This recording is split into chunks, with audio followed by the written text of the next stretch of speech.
Mari engkau yang berbeban berat, serahkan segala bebanmu kepada Tuhan yang sanggup melakukan mujizat, sanggup melakukan perkara-perkara yang hebat, yang tidak terselami oleh pikiran kita, tapi Dia mampu kerjakan. Kami bersyukur Tuhan untuk siang hari ini. Saat ini kami datang karena kasih karunia-Mu, kami boleh ada di sini. Tuhan, berikan kami kesehatan, Tuhan, berikan kami kehidupan sampai detik ini Tuhan.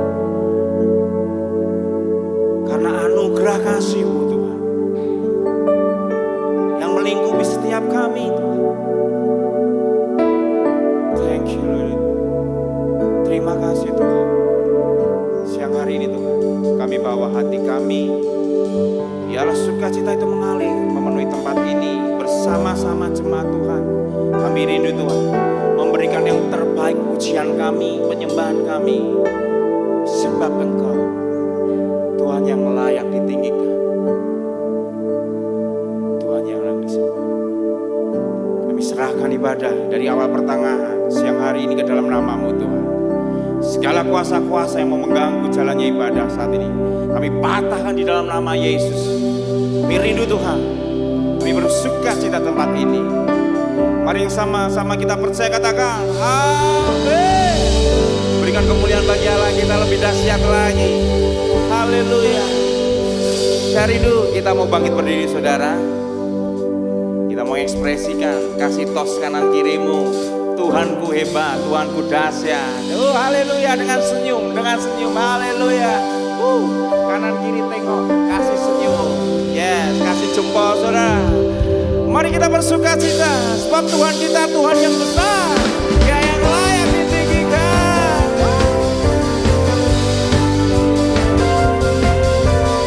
Saudara boleh ekspresi, goyang keluar dari kursi saudara, menari.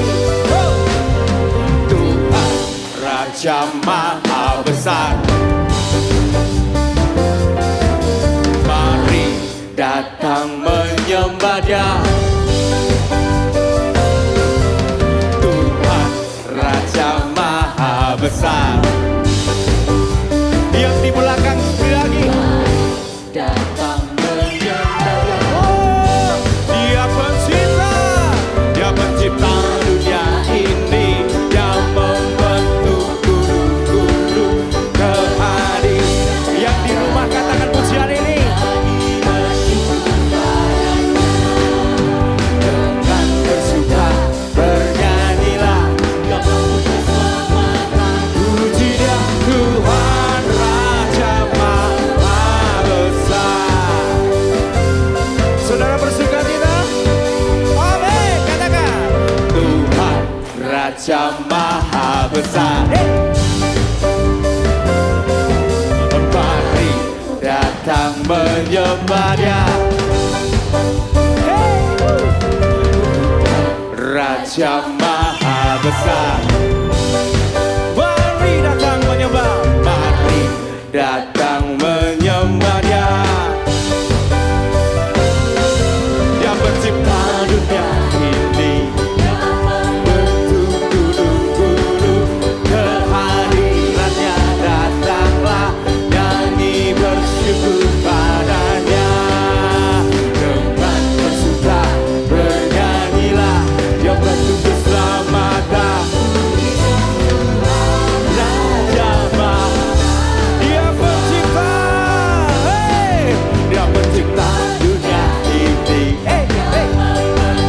Gunung-gunung ke hadiratnya. Datanglah nyanyi bersyukur, datanglah dengan bersuka bernyanyilah. Dia bantu keselamatan, puji Dia Tuhan Raja. Sekali lagi jemaat Tuhan, katakan Dia pencipta, Dia pencipta.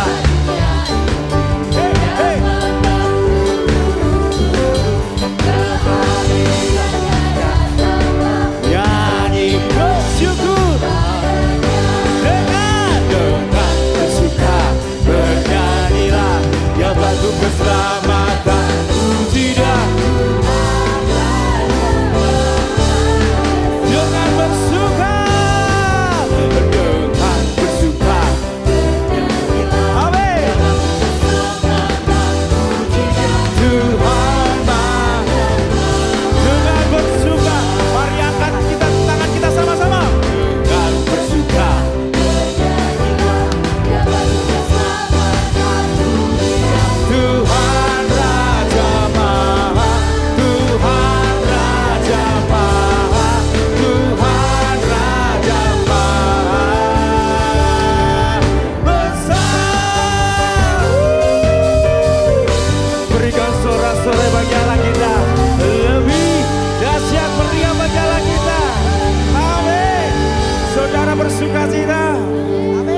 nama Yesus kita lakukan perkara-perkara yang hebat. Amin. Angkat tanganmu sama-sama. Yesusku, Yesus yang hebat. Denganmu Tuhan kami lakukan perkara-perkara besar. Di atas kepala kita tepuk tangan sama-sama.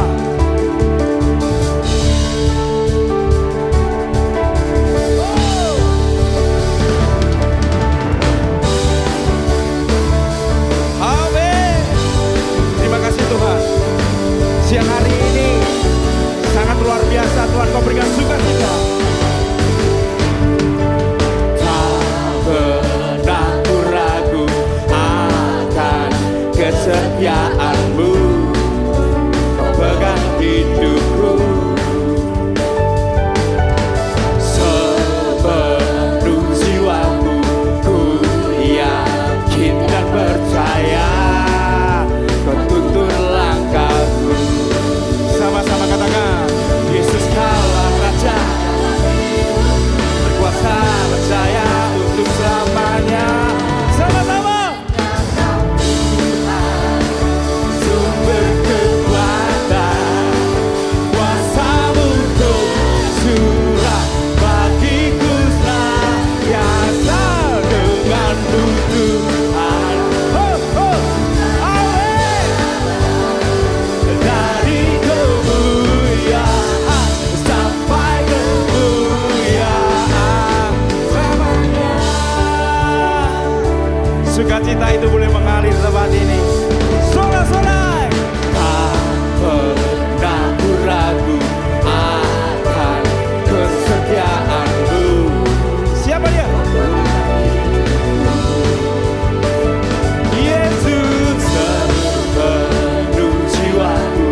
Ku yakin dan percaya Kau tuntun langkahku. Angkat tanganmu katakan, Yesus Kaulah Raja, berkuasa. One, two, hey, hey. Sumber kekuatan,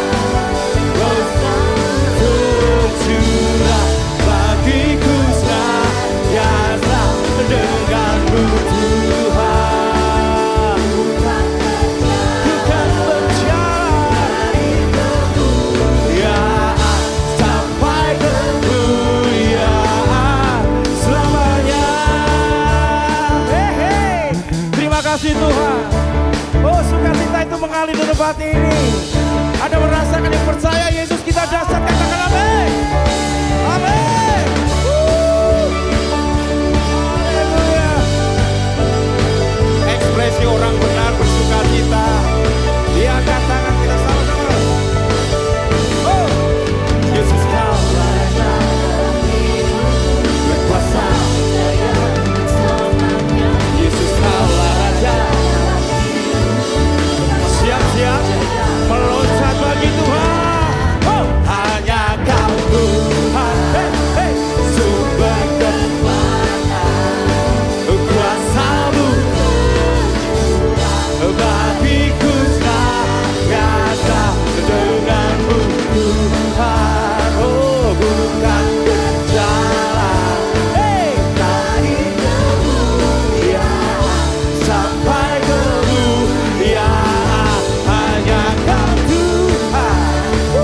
Sumber kekuatan, kuasa-Mu tercurah bagiku senantiasa dengan-Mu. Haleluya. Dari kemuliaan sampai kemuliaan selamanya.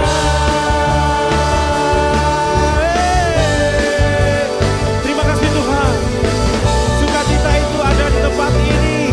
Keajaiban yang besar terjadi. Sama-sama kita sorakan haleluya. Masih semangat memuji Tuhan. Ada sukacita di tempat ini. Yang percaya sorakan haleluya. Haleluya. Sekali lagi haleluya.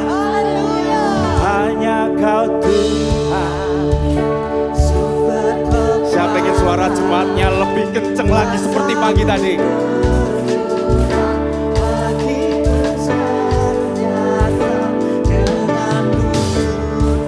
Amin.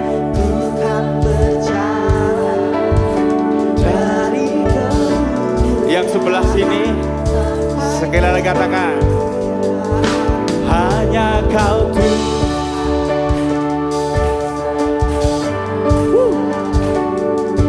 Sama-sama ya, kita berikan yang terbaik bagi Allah kita saat kita memuji. Kita berikan ekspresi, kita tunjukkan siang hari ini Yesus kalah raja.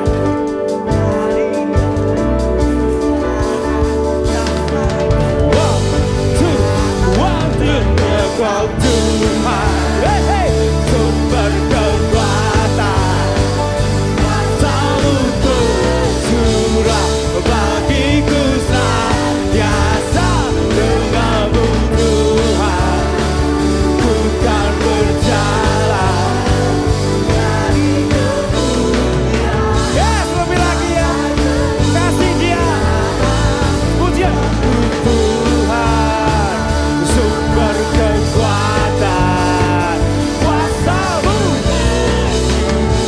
bagiku senantiasa.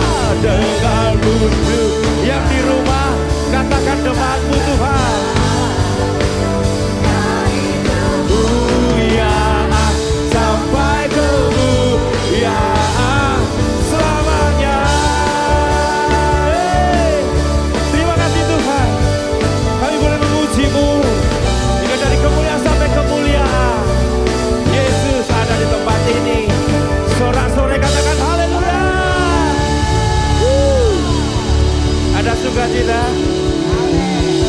Haleluya. Silahkan duduk kembali. Kita menikmati hadirat Tuhan siang hari ini. Terima kasih Bapa. Kami bersyukur hari ini kami boleh merasakan hadirat-Mu.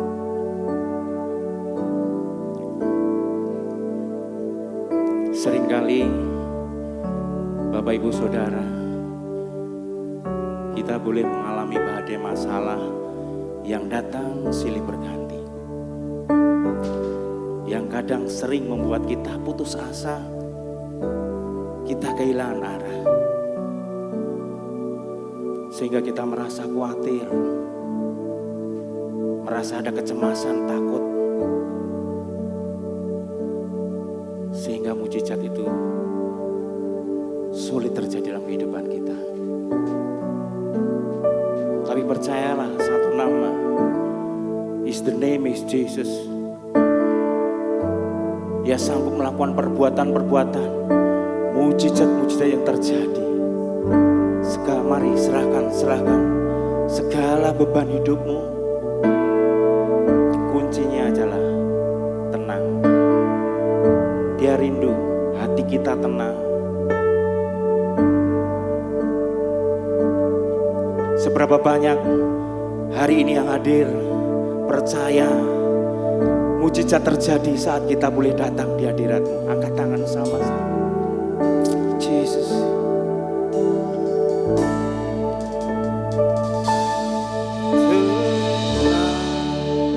Lagi di hatiku Tuhan, pimpinlah aku di tiap saat.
para malaikat Tuhan saat kita menyembah.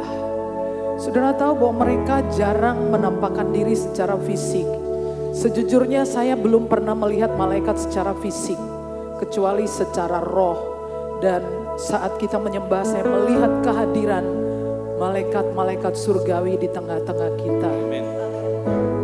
Dan Tuhan berkata kepada saya bahwa seseorang di antara kita sangat kesepian. Walaupun di antara orang banyak engkau merasa seorang diri. Malaikat-malaikat itu telah hadir untuk menguatkan kita. Bahwa kita tidak pernah sendiri. Bahwa kita sangat berarti bagi Tuhan. Tuhan, terima kasih buat kehadiran-Mu itu jauh lebih dari cukup Tuhan. Kami menginginkan Engkau. Tuhan, aku berdoa supaya kami semakin mengenal rahasia kehadiran-Mu. Pada waktu Daniel di tepi sungai dan melihat penglihatan yang dahsyat. Orang-orang menjadi gentar di sekitar situ tapi tidak melihat apa-apa kecuali Daniel. Berikan kami penglihatan yang rohani. Kami ingin melihat malaikat-malaikat. Kami ingin melihat wajah Tuhan, memandang wajah Tuhan. Kami ingin mendengar suara-Mu. Satu kata saja dari mulut Tuhan akan menjawab segudang pertanyaan kami. Tuhan berbicara, kami siap mendengar dan melakukannya dalam nama Yesus. Semua yang diberkati Tuhan berkata amin. Kasih tepuk tangan yang meriah Bang. Ya, silakan duduk kembali. Ya, seperti saya katakan, malaikat-malaikat tidak selalu nampak secara wujud, dalam wujud fisik ya. Seingat saya baru 2 kali dalam hidup saya. Yang kedua di sini ya. Tetapi bukan secara fisik. Sekali itu dalam kondisi yang menurut saya sangat aneh. Saya lagi pijat. Dan kemudian tiba-tiba saya merasakan kehadiran malaikat-malaikat. Dan saya buka mata saya dan roh Tuhan berbicara kepada saya. Cuman ingin menunjukkan bahwa kamu berarti. Kamu dijaga. Ya, dan ketiga kali adalah tiga kali itu orang lain yang melihat. Jadi saudara tahu bahwa ada waktu di mana saya merasa sangat tidak nyaman ya. Karena orang bergelantungan di pagar saya ya untuk meminta bantuan. Ya walaupun saya sudah kasih tapi kemudian saya titip di gereja, mereka masih nyusul saya di rumah ya. Lama-lama saya merasa seperti ditagih hutang ya. Jadi malam harinya saya berdoa kepada Tuhan. Tuhan, aku percaya malaikat Tuhan berkemah di sekeliling orang yang, tapi aku pengen tahu gimana caranya. Gak ada jawaban. Lalu pada hari Selasa di klinik, saya kedatangan seorang wanita muda dan dia cerita, ini pasien saya bukan jemaat. Dia bilang, tadi malam saya mimpi lewat di depan rumah Bu Sarah. Padahal orang ini gak tahu rumah saya. Dia bukan jemaat, dia adalah pasien. Lalu saya lihat, ada banyak tentara, itu seperti orang-orang Amerika Latin. Dia bilangin, mereka tidak pakai pakaian tentara seperti tentara Indonesia, tentara nasional Indonesia. Tapi seperti yang kayak di Eropa yang pakai rok-rok segini itu. Yang kayak seperti tentara-tentara Romawi dalam gambarannya. Bahu-membahu semuanya membawa pedang. Terus orang itu cerita, aku lihat Bu Sarah pakai crown dengan bunga. Kemudian ada orang bilang gini, itu putriku. Wah, saya meleleh. Puji Tuhan ya, puji Tuhan. Jadi orang lain yang melihat untuk saya ya. Dan ini yang ketiga kali di mana saya merasakan mereka hadir di tengah-tengah kita ya. Berikan salam kepada mereka semua. Tuhan Yesus terima kasih untuk ngirimin malaikat-malaikat. Bilang, Tuhan Yesus terima kasih ya. Terima kasih untuk mengirim malaikat-malaikat ya. Oke, baik, saya akan berbagi mengenai teks ini. Sebetulnya adalah saudara buka Alkitab saudara saja di dalam Yesaya pasal 30, itu adalah ayat 1 sampai ayat 17. Ayat-ayat yang sangat penting karena dalam satu konteks, jadi kita membacanya keseluruhan ya, keseluruhan. Bisa buka Alkitab saudara, materinya tinggal di sana, di situ Catat ayat 15, tapi kita akan baca supaya kita ngerti konteksnya. Pasal 30 bukan Mesir, tetapi Tuhan yang memberi pertolongan. Ya, mau baca sama-sama?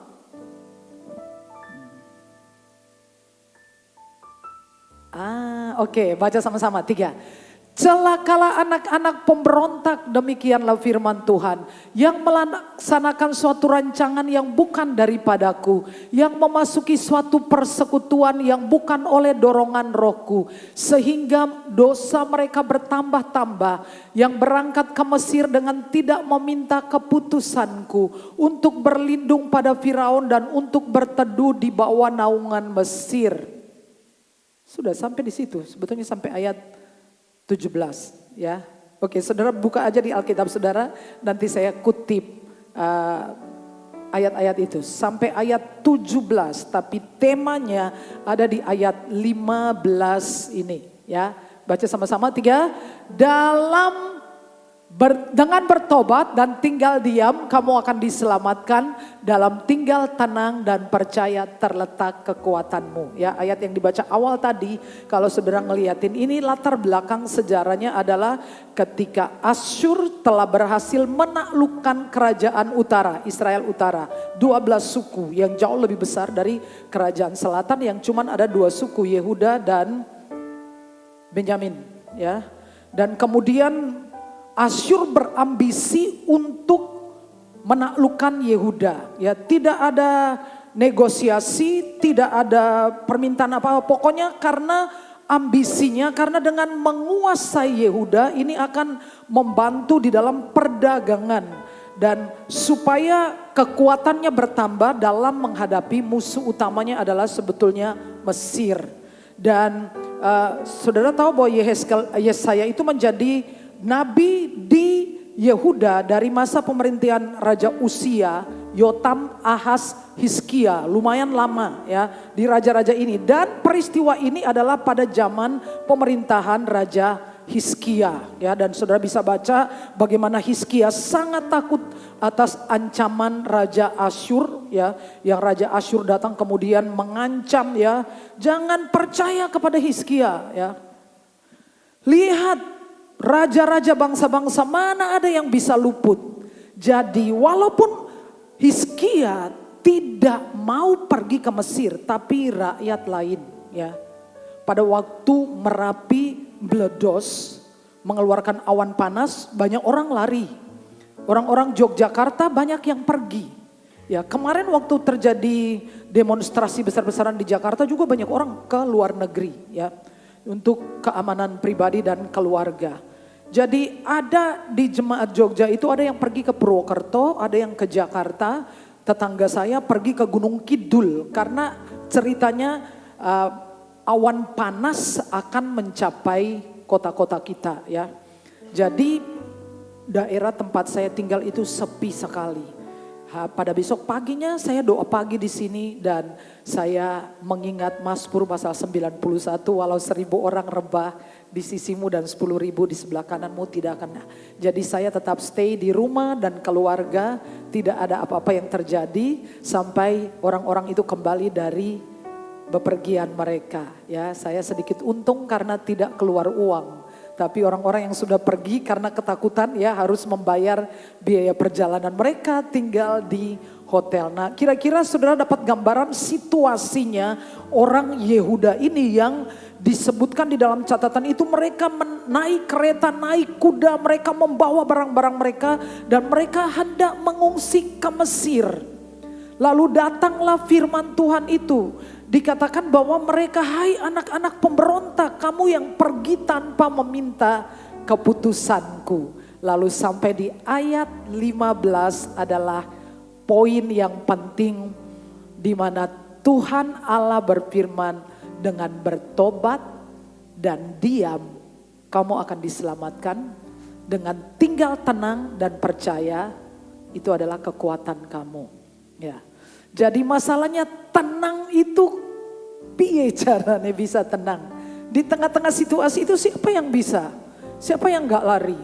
Seorang suami, seorang kepala keluarga, saya rasa wajar kalau kemudian merencanakan pengungsian untuk keamanan keluarganya. Sayangnya Tuhan tidak setuju dengan mereka. Bahwa Tuhan tidak pernah merencanakan mereka untuk mendapatkan perlindungan kepada Mesir. Dan jangan lupa ketika Tuhan Allah membawa mereka keluar dari Mesir, mereka sesungguhnya tidak pernah diizinkan kembali ke Mesir di negeri perbudakan mereka.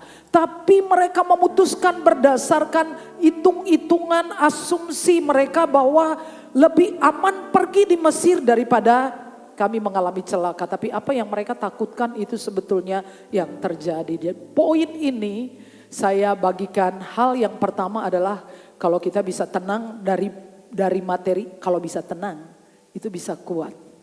Nanti saya tunjukkan gimana caranya orang tenang itu bisa kuat. Orang tenang, semua bilang orang tenang itu bisa kuat. Ya, satu contoh lagi yang lain. Ini saya ceritakan tentang waktu Calvin umur di bawah 5 tahun. Itu rumah sakit itu lebih dari mungkin hampir 20 kali masuk rumah sakit. Karena panas tinggi step. Ya. Jadi saya udah hafal itu rumah sakit ya. Gimana caranya merawat orang sakit juga akhirnya jadi belajar. Nah pada waktu suster datang untuk mau kasih infus. Infus itu kan untuk membuat suhunya stabil toh. Di infus itu. Tapi sebelum infus itu dipasang itu anak mengamuk luar biasa sampai merah padam sambil teriak-teriak. Udah bude. Ya, susternya dipanggil bude. Udah bude. Sampai dibutuhkan beberapa orang untuk memegangnya erat-erat. Padahal infus itu masuknya sebetulnya tidak seberapa sakit dibandingkan dengan ngamuknya itu ya. Jadi saudara lihatin, energinya itu sebetulnya boros di teriak-teriak dan ngamuk-ngamuk itu. Kira-kira begitu ya. Oke, amin? Amin. Nah, jadi poin pertama di sini adalah jangan tergesa-gesa membuat keputusan. Ketika terjadi masalah, tekanan, jangan terburu-buru membuat keputusan.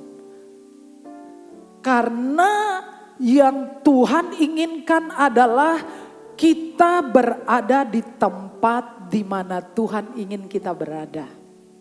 Kalau saudara membaca renungan-renungan saya di grup itu urutan bacaan Alkitab. Ini kejadiannya di kemudian hari terjadi lagi. Waktu orang Israel dibawa ke pembuangan ke Babel.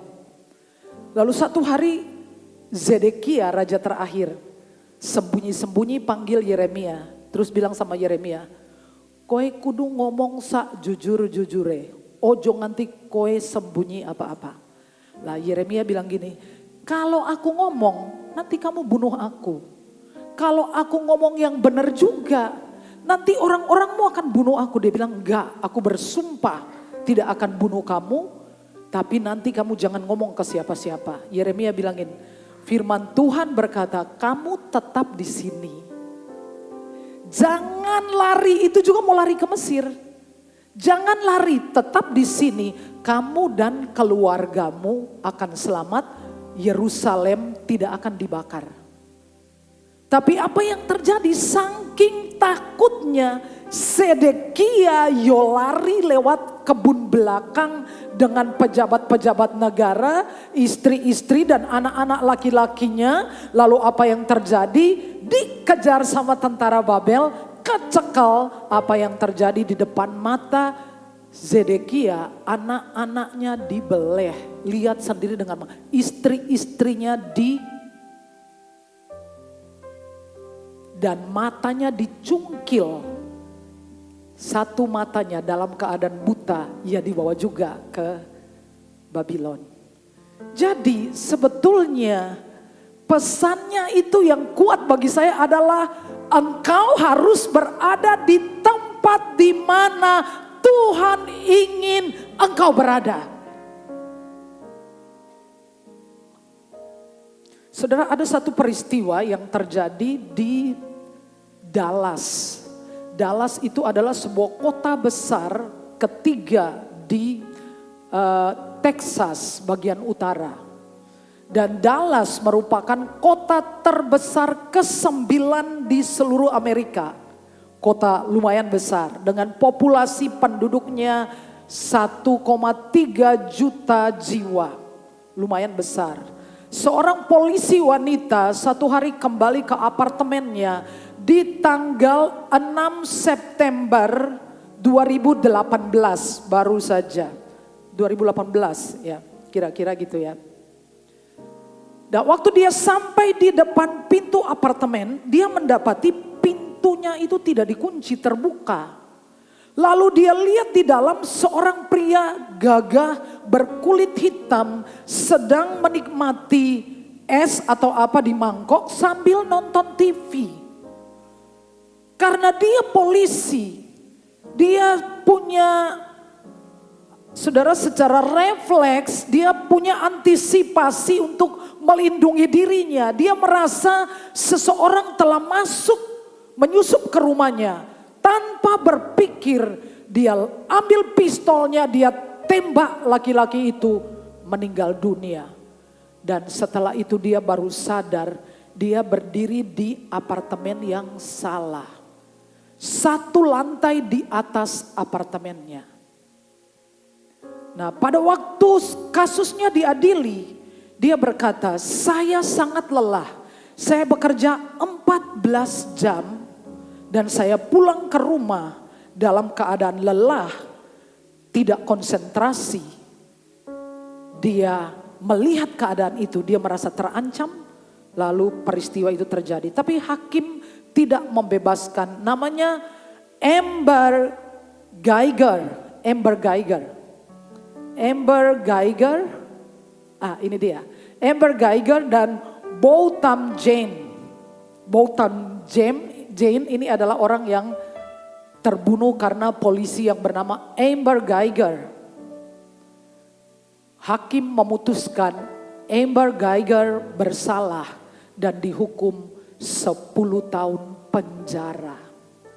Tidak ada yang membelanya, saudara. Nah, jadi saya berpikir, kamu berdiri di tempat yang salah. Karena apartemen itu kan semua bentuknya sama. Nomornya hampir sama, cuman di salah levelnya aja. Level tingkatannya itu ya, salah aja, bisa fatal. Kalau saudara telusuri pelan-pelan tentang kisah ini, sama. Terlalu cepat, terlalu tergesa-gesa. Asumsinya kalau di Mesir bisa lebih tenang, bisa jualan, bisa kerja, anak-anak bisa sekolah, pikirannya begitu. Tapi Tuhan berkata enggak. Kamu enggak boleh ada di sana, harus di sini. Saudara, kita belajar dari sejarah bahwa Musa telah 40 tahun di Midian, tempat yang krisis, yang tidak ada progres, tetapi dia berdiri di tempat di mana Tuhan ingin dia berdiri sampai ia melihat penglihatan semak belukar menyala, dan itu adalah awal dari utusan Musa.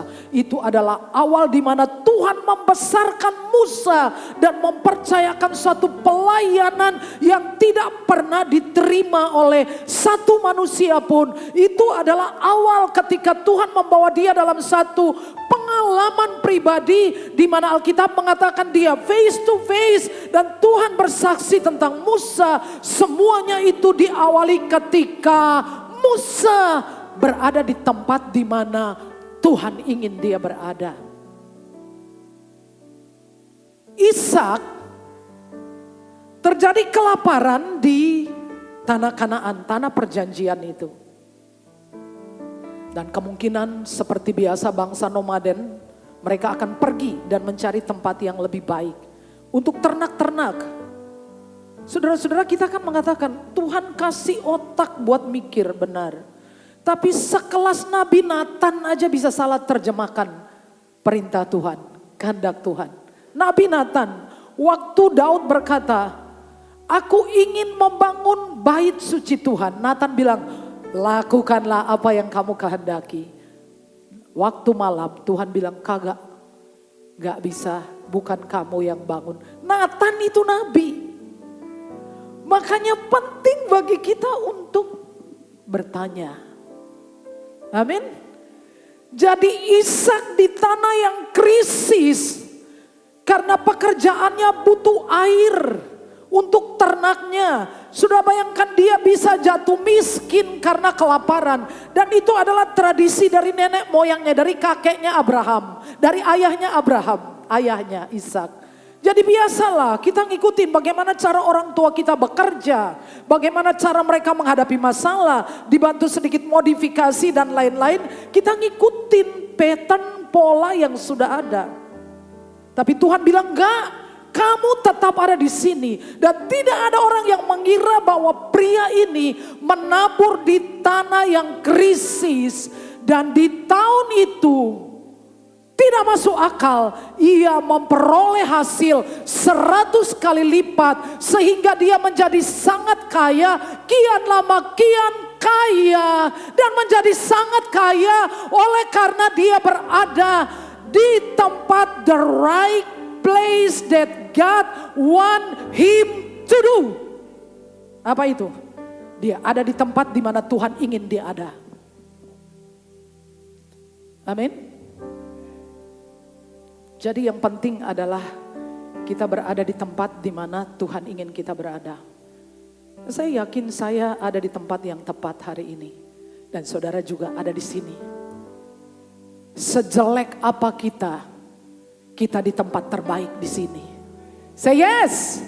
Tuhan ingin saudara di sini. Kurang-kurangnya kita gak punya lampu yang bagus. Saudara mungkin ada dalam situasi yang gak enak. Sebuah pernikahan yang hambar. Tapi Tuhan ingin engkau ada di situ. Are you ready? Amin. Kau memang mungkin sedang menabur di tempat yang sangat sukar. Sangat sulit. Kau menderita.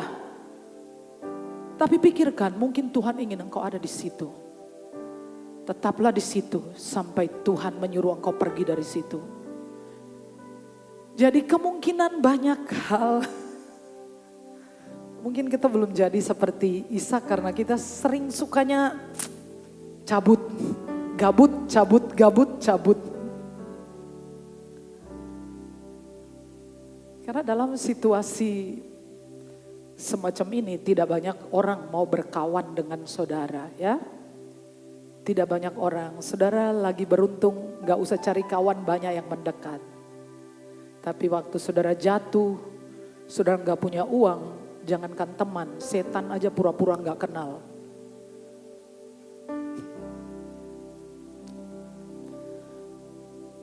Ya, itu yang pertama. Ya, Tuhan ingin Anda berada di tempat di mana Ia ingin Anda berada. Sulit apapun, saudara, asal engkau tahu Tuhan ingin engkau ada di situ, tetap di situ. Karena kita nggak pernah tahu apa yang akan terjadi. Bisa tenang, bisa kuat. Nanti yang terakhir saya tunjukkan, relate nggak sih antara orang tenang itu kuat? Kan kita harus buktikan dong, ya. Orang tenang bisa kuat, bisa. Yang kedua adalah langkah pertobatan adalah prioritas. Kita bertobat menerima Yesus itu 1 kali seumur hidup. Tapi menjadi serupa Yesus itu bertobat harus setiap hari. Setuju? Halo? Setiap hari harus bertobat. Alasan mengapa kita nggak ada mirip-miripnya dengan Yesus. Karena kita nggak mengalami pertobatan setiap hari. Karena kita selalu excuse dengan kelemahan kita. Selalu memaafkan kesalahan kita dan kita tidak pernah mengoreksi, memperbaiki diri.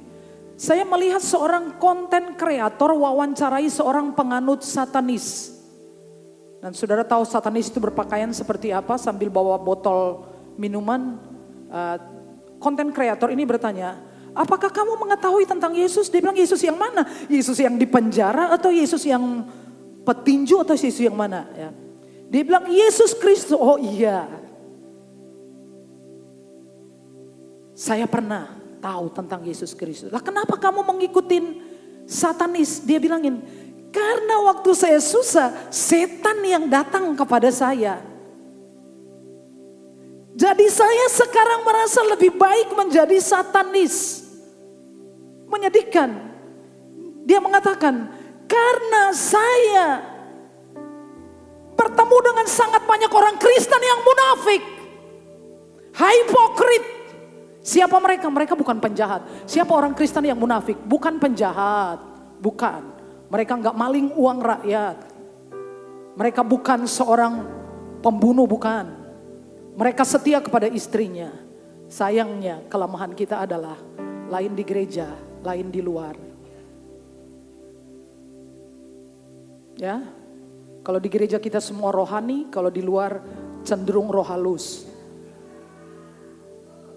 Ini benar-benar evaluasi loh. Satanis ini bilang, saya nyaman karena waktu saya susah setan yang datang kepada saya, jadi saya lebih nyaman dengan setan. Masya Allah, ada orang sampai bisa nyaman dengan setan. Kenapa orang Kristen bisa menjadi hipokrit? Kenapa?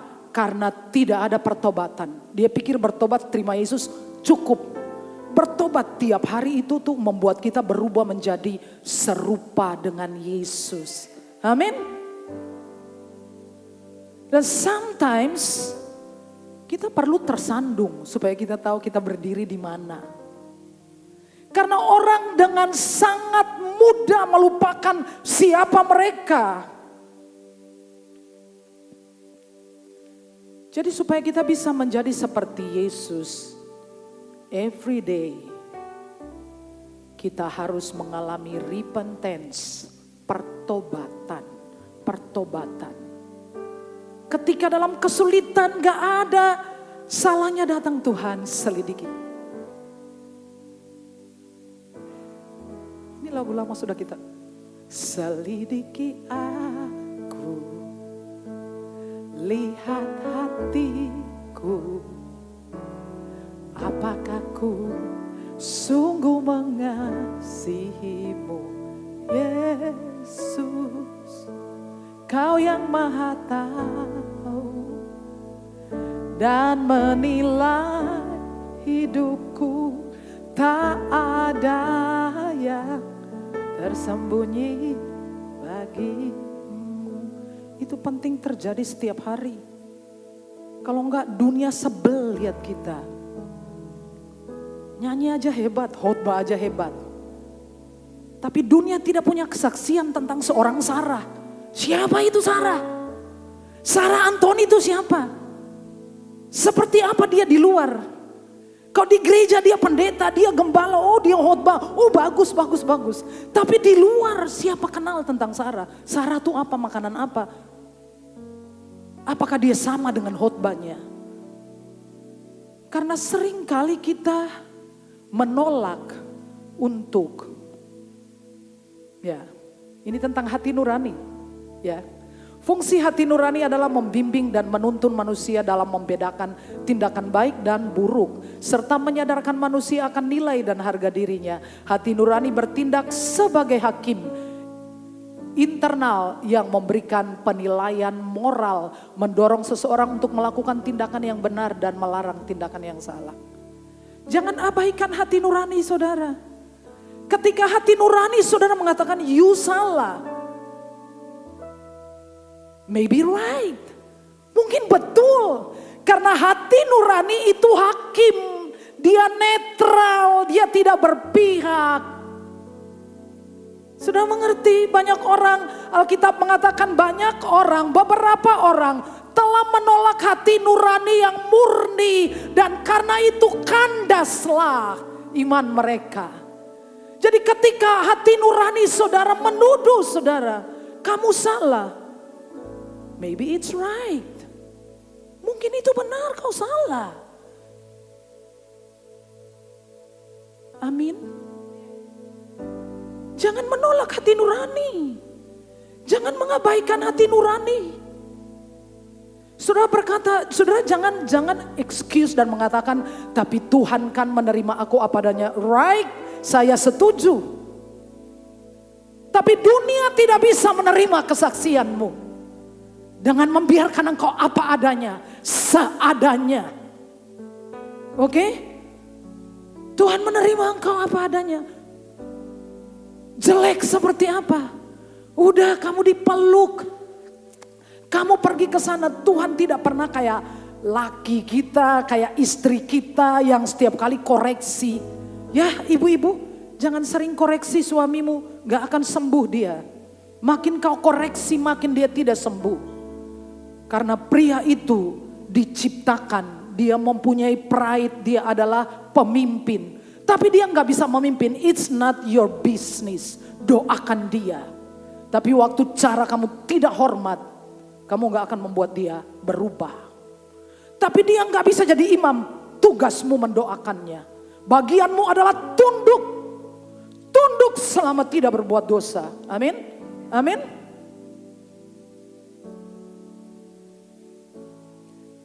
Hati nurani yang murni. Sebab roh manusia adalah pelita Tuhan yang menyelidiki seluruh lubuk hatinya. Saudara bisa kalau ada hati nurani saudara tertuduh, selesaikan. Jangan ditutupi, selesaikan. Tuhan tolong selidiki aku, lihat hatiku. Kalau mulai entar marah, saudara harus nyanyi lagu itu. Selidiki aku, naik dikit satu lagi. Kalau sudah mulai sering entar kayak ilfil dengan bojomu, saudara harus nyanyi lagu ini. Selidiki aku, lihat hatiku. Kalau mulai gak bisa hormat pasanganmu, kau pergi di kaki Tuhan dan bilang, selidiki aku. Ada yang salah. Memang kau salah, bukan dia salah. Tidak selalu dia salah. Just maybe dia juga melakukan kesalahan. Tetapi daripada mencari kesalahannya, selesaikan hidupmu. Itu lebih penting daripada ngurusin orang. Amin ya.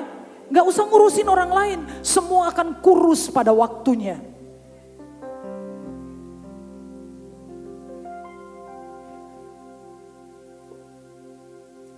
Oke ya. Hati nurani kita. Makanya dengan bertobat dan diam, kamu akan diselamatkan. Kembali ke Yesus.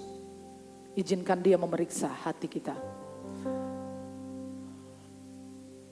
Sebab beginilah firman Tuhan Allah yang Maha Kudus Allah Israel, dengan bertobat dan tinggal diam kamu akan diselamatkan. Dalam tinggal tenang dan percaya terletak kekuatanmu. Ya.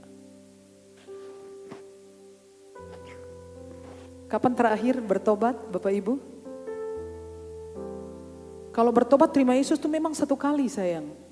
Yesus nggak akan keluar masuk. Ada orang yang dia terima Yesus dari latar belakang bukan Kristen.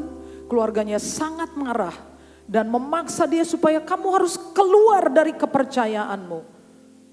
Tapi dia bilangin, bukan saya yang masuk kepercayaan itu. Tapi Yesus masuk di hati saya. Dan Yesus tidak mau keluar. Saya itu mengalami kelahiran baru umur 18 tahun. Sejak itu Yesus tidak pernah keluar. Semenit pun keluar dari hati saya enggak ada. Tapi tobat tiap hari itu harus terjadi. Amin ya. Supaya hidup kita menarik. Amin ya. Menarik bagi dunia. Menarik dunia kepada Yesus. Nah ini yang terakhir tiga.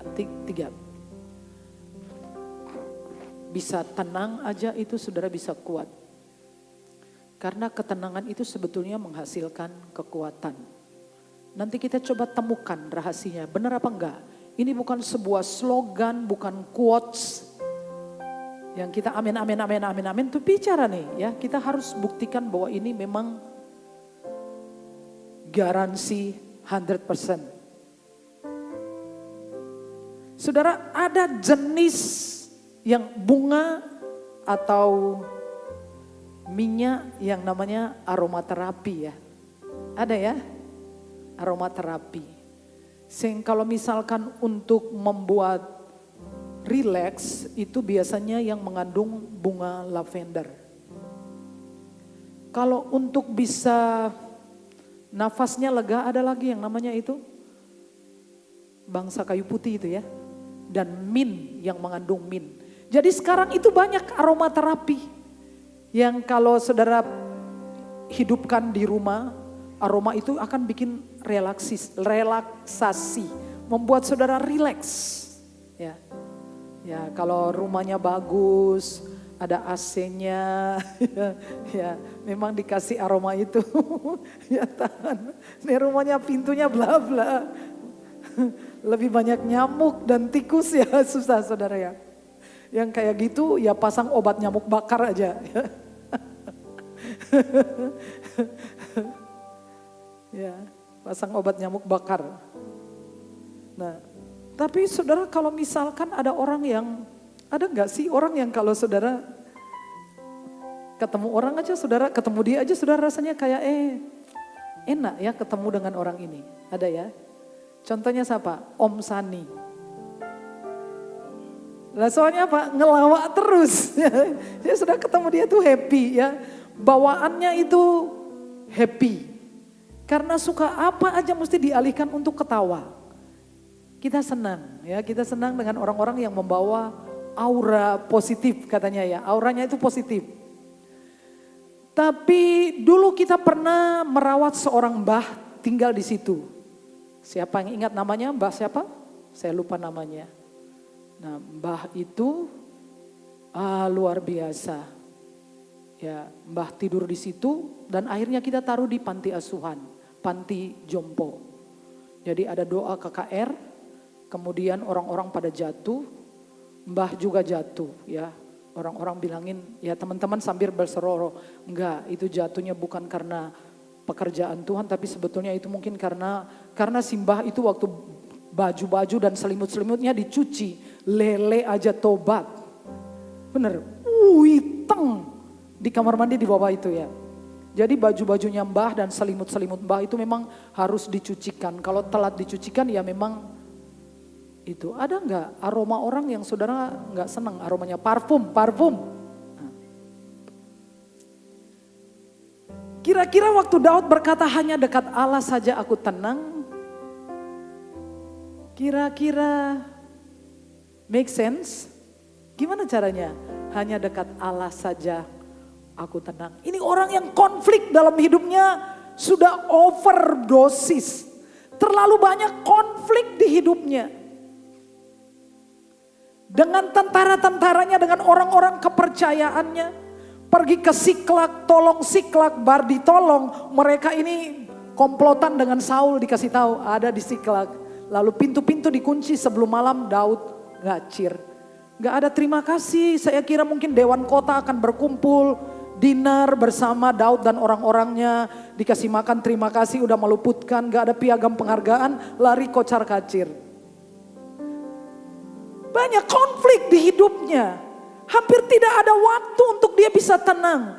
Perang terus, bunyi sirine terus. Mungkin kalau dalam sekarang itu di Gaza itu. Bunyi bom terus. Tidak ada hari di mana dia bisa tenang.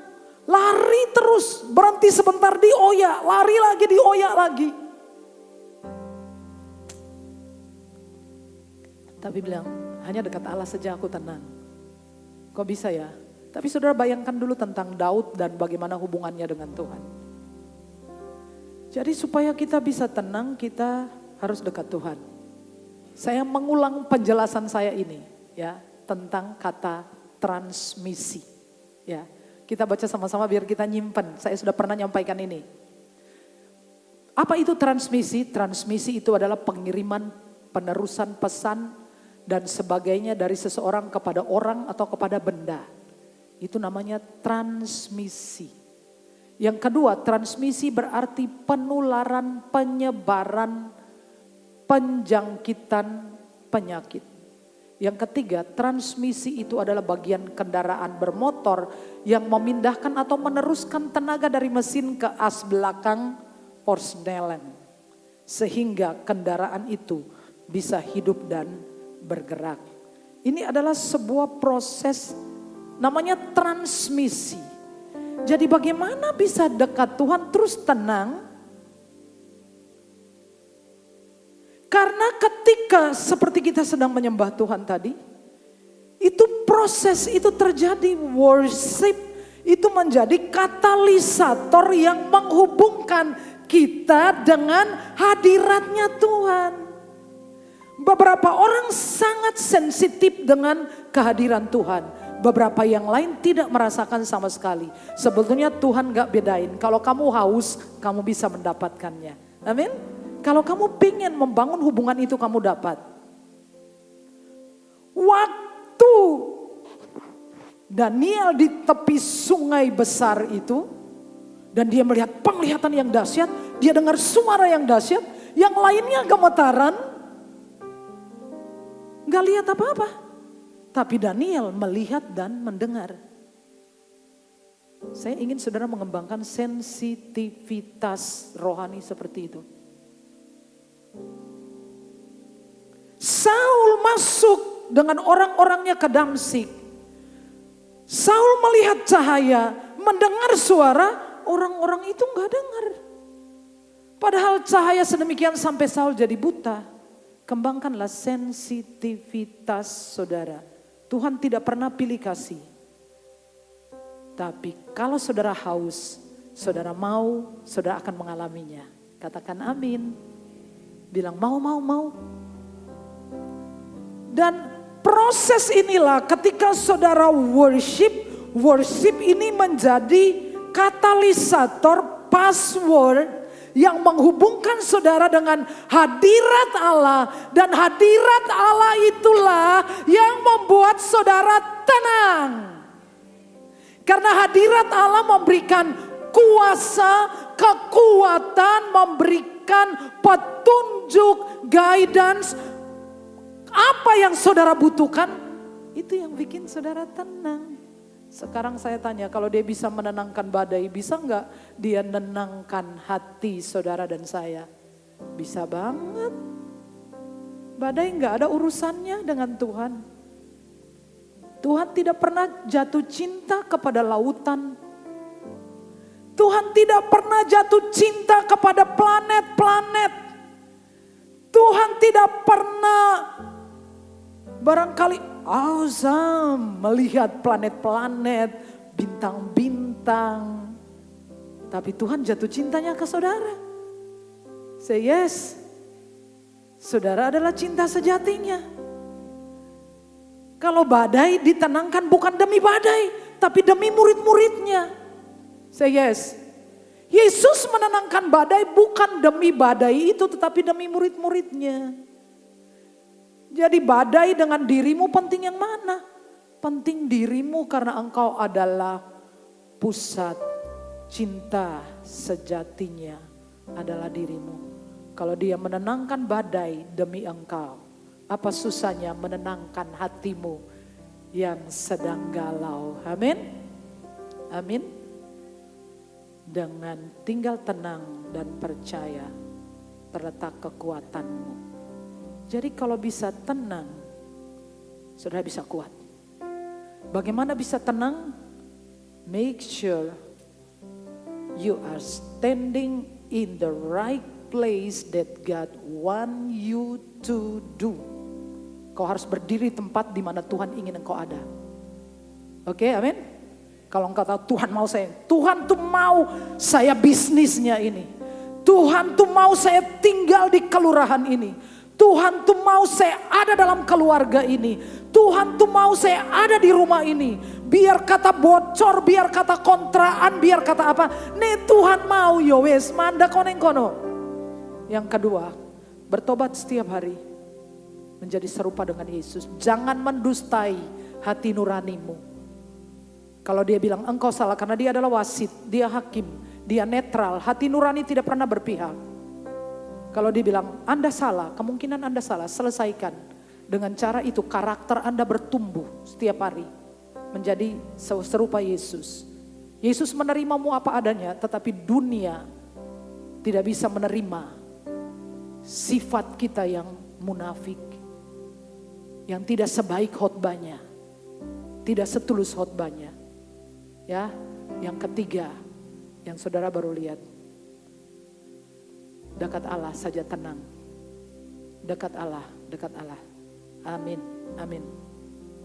Engkau ada bersamaku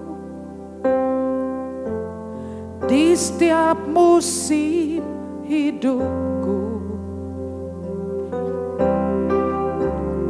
Tak pernah kau biarkan ku sendiri.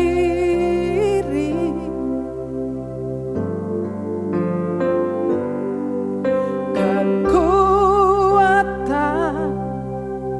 di jiwaku adalah bersamamu. Tak pernah ku ragukan kasih-Mu. Sekali lagi, Engkau ada bersamaku. Engkau ada bersamaku di setiap musim hidupku. Tak pernah kau biarkan ku sendiri.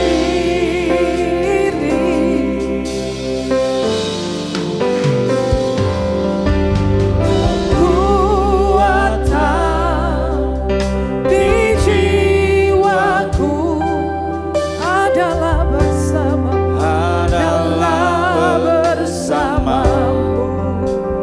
Tak pernah ku ragukan, tak pernah ku ragukan kasih-Mu.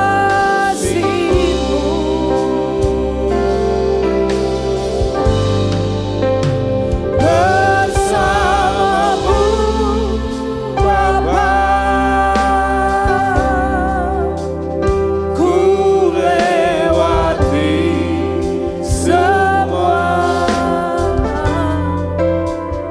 Perkenanan-Mu yang teguhkan hatiku. Engkau yang bertindak, memberi pertolongan.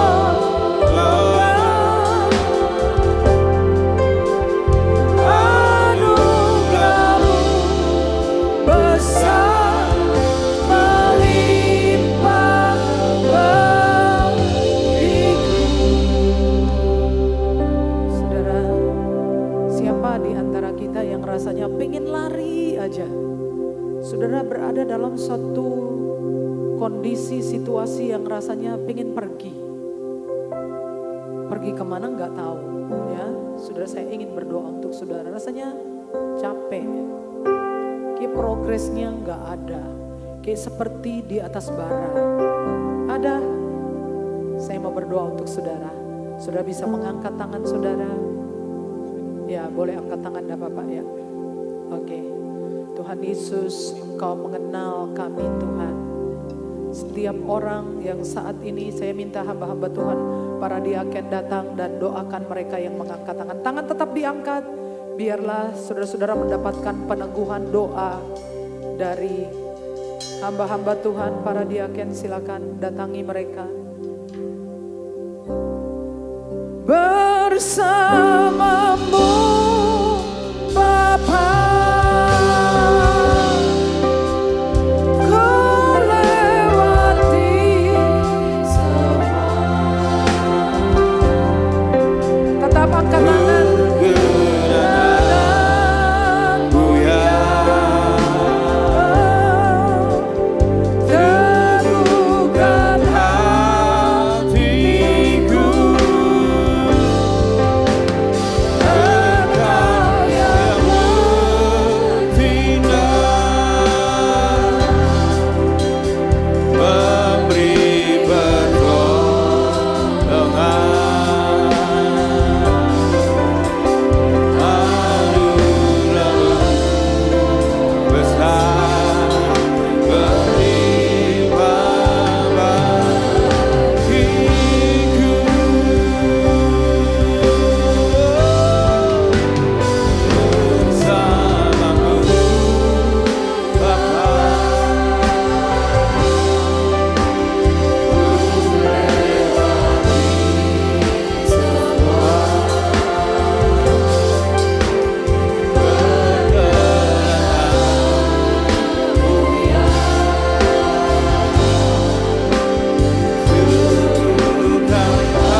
firman Tuhan. Biarlah kita tetap semangat, tetap kuat dalam Tuhan, dan biarlah ketenangan itu yang memberikan kekuatan bagi kita. Amin. Tibalah saatnya kita akan memberikan yang terbaik bagi Tuhan lewat persembahan. Kita mari datang kepada Tuhan. Bapa, terima kasih untuk hari ini Tuhan, kami mengucap syukur Tuhan atas keadaan kami, kasih karunia-Mu, anugerah-Mu yang begitu melimpah di dalam kehidupan kami sepanjang minggu, sepanjang hari, sepanjang minggu, sepanjang tahun ini Tuhan. Kau telah menuntun kami Tuhan. Dan tibalah saatnya Tuhan, kami rindu Tuhan memberikan yang terbaik lewat persembahan kami siang hari ini Tuhan. Sucikan dan kuduskanlah tangan-tangan kami yang memberi. Biarlah hati juga kami Kau kuduskan pikiran kami Tuhan. Biarlah dengan rela hati, dengan sukacita kami memberikannya untuk nama-Mu Bapa. Terima kasih Tuhan, Kau berkati tangan-tangan yang akan mengelola persembahan gereja ini Tuhan. Biarlah Tuhan Kau pakai persembahan ini untuk memperlebar, memperluas kegiatan-kegiatan gereja di tempat ini Tuhan. Sehingga nama-Mu dipermuliakan Bapa. Terima kasih Bapaknya, di dalam nama Tuhan Yesus kami berdoa dan mengucap syukur. Amin.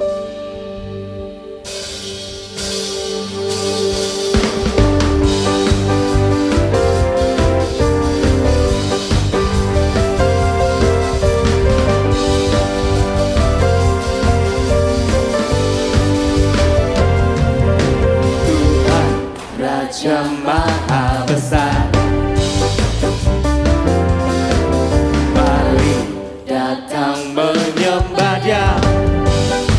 Tuhan, Tuhan Raja Maha Besar, mari datang menyembah Dia. Dia pencipta, Dia pencipta dunia ini.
Hosana, Allah Maha Kuasa, Raja Damai, Raja Mulia, penuh kehormatan dan keagungan. Terima kasih Tuhan untuk malaikat yang Kau kirim di tempat kudus-Mu ini. Pujilah hai jiwaku, pujilah Tuhan dengan segenap hati kami. Terpujilah nama-Mu sebab Engkau kudus dan penyelamat hidup kami. Tuhan Yesus, kami merindukan hadirat-Mu. Kami merindukan sentuhan kasih-Mu Tuhan. Ubahkanlah hidup kami, ubahkanlah hati kami, proses dan bentuk kehidupan kami ya Bapa. dan pimpin dalam setiap jalan-jalan kehidupan kami, agar kehidupan kami berkenan di hati-Mu ya Bapa. Amin. Terima kasih untuk sabda-Mu yang begitu indah, yang begitu membuat hidup kami ini seakan ingin menyelidiki apa yang harus kami perbuat untuk menyenangkan hati-Mu ya Bapa. Amin. Amin. Oleh Amin. karenanya itu Tuhan, kami meminta kasih-Mu Tuhan, turunlah atas kehidupan pribadi lepas pribadi kami, agar sesuatu yang baru terjadi dalam kehidupan kami ya Bapa. Bakar semangat hidup kami, api kudus-Mu turunlah Tuhan memenuhi setiap hati kami Bapa. Amin. Sehingga kami diubahkan Tuhan, sehingga kami menjadi anak-anak yang berkenan ya Tuhan. Terima kasih ya Bapa. Ajar kami juga Tuhan untuk bertobat setiap saat, setiap hari kami memerlukan pengampunan dari-Mu Tuhan. Setiap hari kami ingin melakukan perbuatan Bapa yang besar oleh karena kehendak-Mu saja Bapa. Amin. Dan ajari kami selalu Tuhan, pegang tangan kami di jalan-Mu yang benar Bapa. Amin. Amin. Ya Yesusku, kami berdoa untuk bangsa dan negeri ini Bapa. Tuhan, kuatkan pemerintah kami ya Bapa. Oh Yesusku, kami memerlukan campur tangan Tuhan di negeri ini ya Bapa. Bangsa yang kami kasihi, bangsa Indonesia ini ya Bapa. Kami perlu Engkau ya Bapa. Bagi daerah yang mengalami bencana alam seperti banjir ya Bapa. Oh Tuhan, ampuni negeri ini Bapa. Biarkanlah kami semua boleh menjaga kelestarian alam ini ya Bapa, dengan tidak merusaknya. Biarkanlah kami boleh menjaga keseimbangan alam semesta ini yang telah Tuhan ciptakan dengan penuh keindahan ya Bapa. Biarkanlah alam semesta ini boleh kami rasakan kesejukannya, keindahannya ya Bapa. Ajar kami rakyat Indonesia boleh menjaga alam ini dengan baik ya Bapa. Dan Tuhan, kami berdoa ya Bapa, bagi daerah yang terpencil ya Bapa, yang jalan-jalannya rusak, yang membutuhkan jembatan yang kokoh ya Bapa. Kami berdoa Bapa, agar pemerintah boleh melihatnya ya Bapa, untuk meratakan pembangunan ya Bapa, agar tidak berketimpangan ya Bapa. Kami berdoa ya Tuhan untuk lapangan pekerjaan yang memadai ya Bapa. Kami membutuhkan itu semua ya Bapa, campur tangan Tuhan.